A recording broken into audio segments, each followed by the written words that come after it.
இல்லை, நேற்று ஒரு டிடிவி தினகரன் சந்திச்சதா ஒரு தகவல் பரவச்சிங்க சார். எப்படி? நேற்றைய தினம்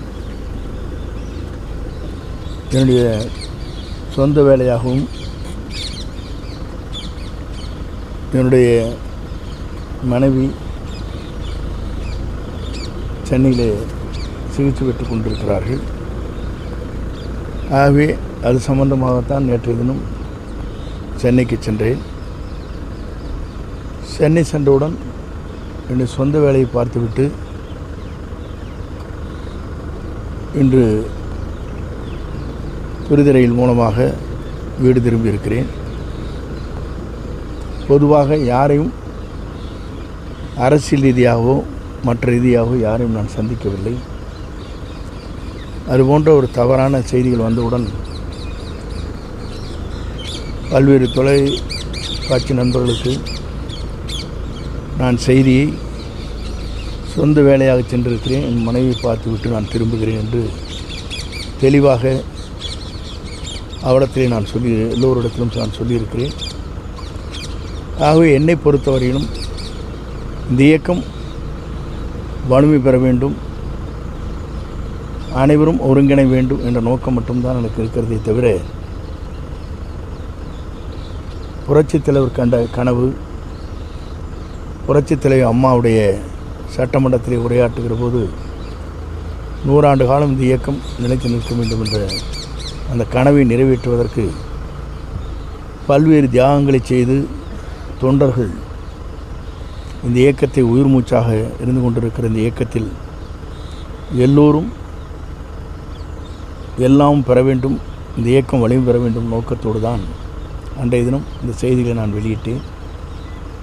ஆகவே எங்களை பொறுத்தவரையிலும் என்னுடைய குறிக்கோள் ஒன்று தான். ஆகவே அந்த குறிக்கோளின் அடிப்படையில் நேற்றைய தினம் பொதுவாக யாரையும் நான் சந்திப்பதற்கு இல்லை, சந்தித்ததும் இல்லை. அரசியல் ரீதியாக யாரிடத்திலும் நான் பேசவும் இல்லை என்பதை தெளிவுபடுத்துகிறேன். ஆகவே நல்லது நடக்கும் என்று நான் நம்புகிறேன். நன்றி, வணக்கம். சார், இந்த ஒருங்கிணைப்பு பணி எந்த அளவுக்கு இருக்குது சார்? நீங்கள் பல்வேறு நண்பர்கள் எங்களிடத்திலே பேசுகிறார்கள். ஒருமித்த கருத்துக்கள் அவன் மனதிலே இருக்கிறது. ஆனால் அதை பற்றி யார் என்னிடத்திலே பேசினார் என்பது சஸ்பென்ஸ் என்று சொல்வார்கள், வெளியிட இயலாது.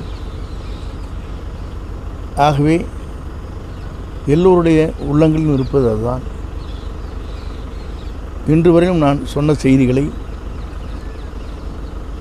ஆன்டி கமெண்ட்ஸ் என்று சொல்வார்கள், அது யாரிடத்திலும் இதுவரையிலும் கொடுக்கப்படவில்லை என்பதை எல்லோருடைய மனதிலும் ஒன்றிணைந்து வெற்றி பெற வேண்டும் என்ற மனநிலை இருக்கிறது என்பதைத்தான் அது எடுத்து காட்டிக் கொண்டிருக்கு. சார், அப்போ இப்போ ஓபிஎஸ் டிடிவி தவிர இப்போ அதிமுக மூத்த நிர்வாகிகள் உங்களோட இந்த முன்னாள் அமைச்சர் அவங்க இந்த கருத்துக்கு உடன்பாட்டோடு இருக்காங்களா சார்? அவங்க ஏதாவது தொடர்பு கொண்டிருக்காங்களா இது வரைக்கும் உங்களோட?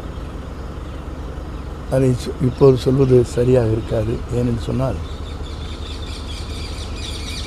அப்படி சொல்லுகிற போது பல்வேறு சஸ்பென்ஷன் சொல்வது தான் சரியாக இருக்குமே தவிர